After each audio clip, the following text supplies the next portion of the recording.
Dear students, आज का जो वीडियो है ये 12th क्लास के स्टूडेंट्स के लिए है।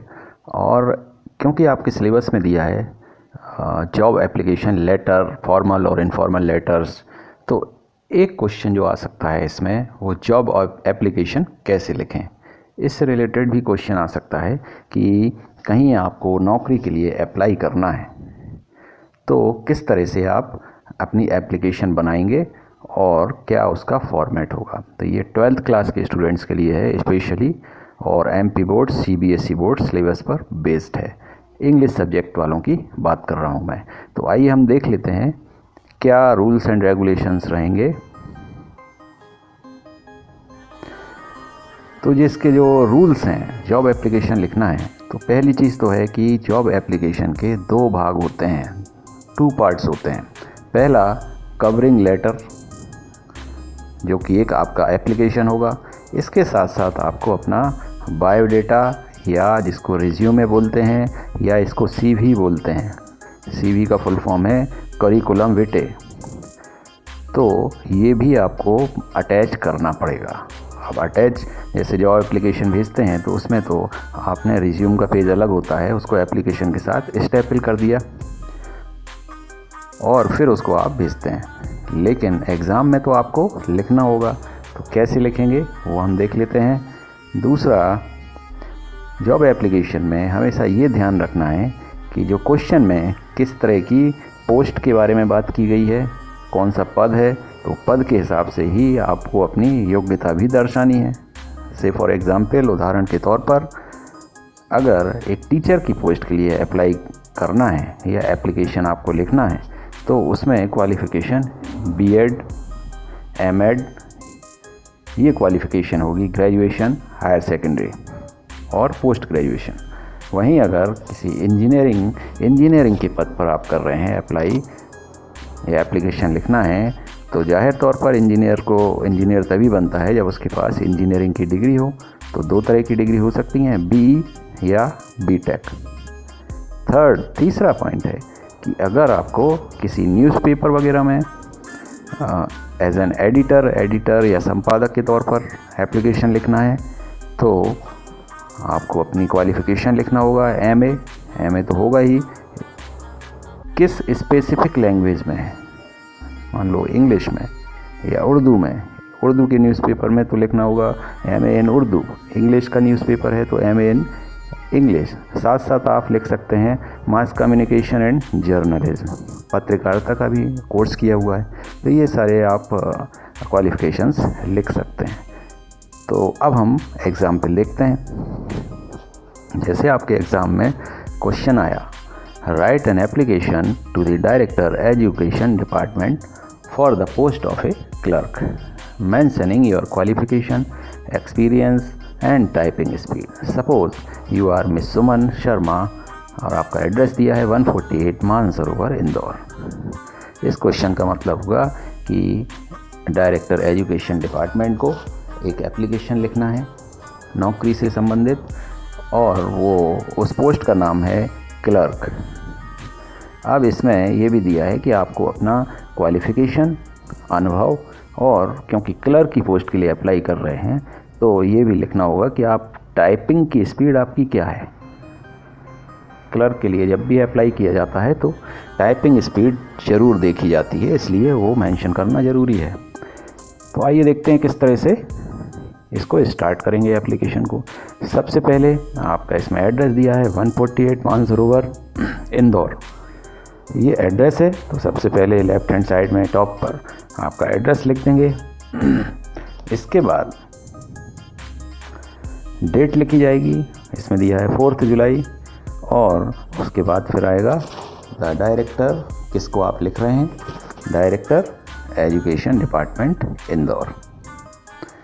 फिर आप लिखेंगे सब्जेक्ट, विषय क्या है, क्यों आप एप्लीकेशन लिख रहे हैं, तो विषय होगा an application for the post of clerk. इसके बाद आप डिटेल में लिख सकते हैं। क्या लिखा है इसमें वो देखते हैं। I have come to know through your advertisement in Dainik Bhaskar dated 20 जुलाई 2021। मुझे दैनिक भास्कर में आपका जो विज्ञापन है नौकरी का वो मैंने देखा था 20 तारीख को 2021। तो उससे मुझे पता चला, क्या पता चला, that post for clerk is lying vacant under your kind control. मुझे ये पता चला कि पोस्ट क्लर्क की जो पोस्ट है, क्लर्क का जो पद है वो खाली है। I have the honour to offer my candidature for the same, और मैं उसी रिक्त पद के लिए अपनी उम्मीदवारी देना चाहता हूँ। My educational qualification, experience and the typing speed are as follows. मेरे शैक्षणिक योग्यता, अनुभव और टाइपिंग की स्पीड इस प्रकार है। इसके बाद लिखेंगे qualification, year of passing, division. Qualification मतलब योग्यता, फिर ईयर ऑफ पासिंग का अर्थ है कब आपने वो योग्यता ली, और क्या डिवीज़न है। तो पहले इन्होंने मेंशन किया सेकेंडरी कब किया था पास इन्होंने, 2009 में, 2009 में, और सेकेंडरी एग्ज़ाम में इनके फर्स्ट डिवीज़न थी, 65% था। सेकंड नंबर है सीनियर सेकेंडरी, ये इन्होंने 2011 में पास किया था और इसमें भी फर्स्ट डिवीज़न 66%। थर्ड पॉइंट लिखा typing speed more than 40 words पर मिनट, टाइपिंग करने की स्पीड है 1 मिनट में 40 शब्द। And 4 years typing experience in A private firm, 4 साल का अनुभव है एक प्राइवेट कंपनी में काम करने का। The above informations provided by me are true to the best of my knowledge, और जो जो जानकारी मैंने दी है ऊपर, वो मेरी जानकारी में सत्य है। आई होप दैट, मुझे उम्मीद है, you will consider my application for this post. आप मेरी एप्लीकेशन को इस पोस्ट के लिए स्वीकारेंगे।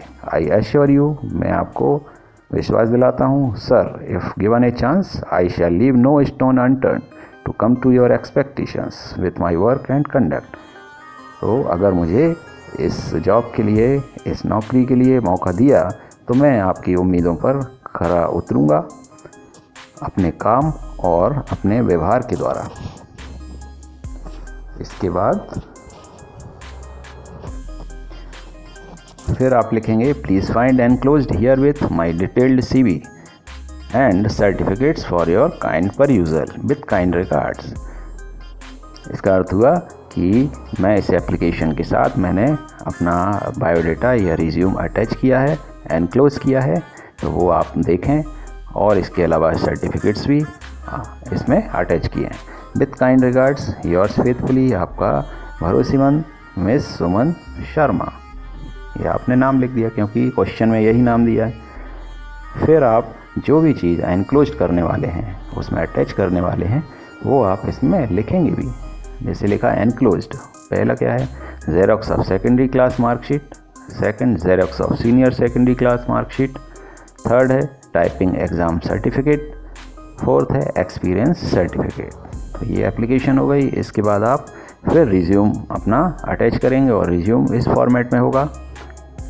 रिज्यूम के पॉइंट्स होंगे name, father's name, date of birth, sex मतलब या फीमेल हैं या मेल हैं, जो भी हैं, मैरिटल स्टेटस, आप विवाहित हैं या नहीं, नेशनैलिटी, किस देश के वासी हैं, आप इंडियन हैं या कहीं और बाहर से, permanent address, telephone number, educational qualifications जिसमें आपकी जो योग्यता है वो मेंशन करना है, सीनियर सेकेंडरी टाइपिंग एग्ज़ाम।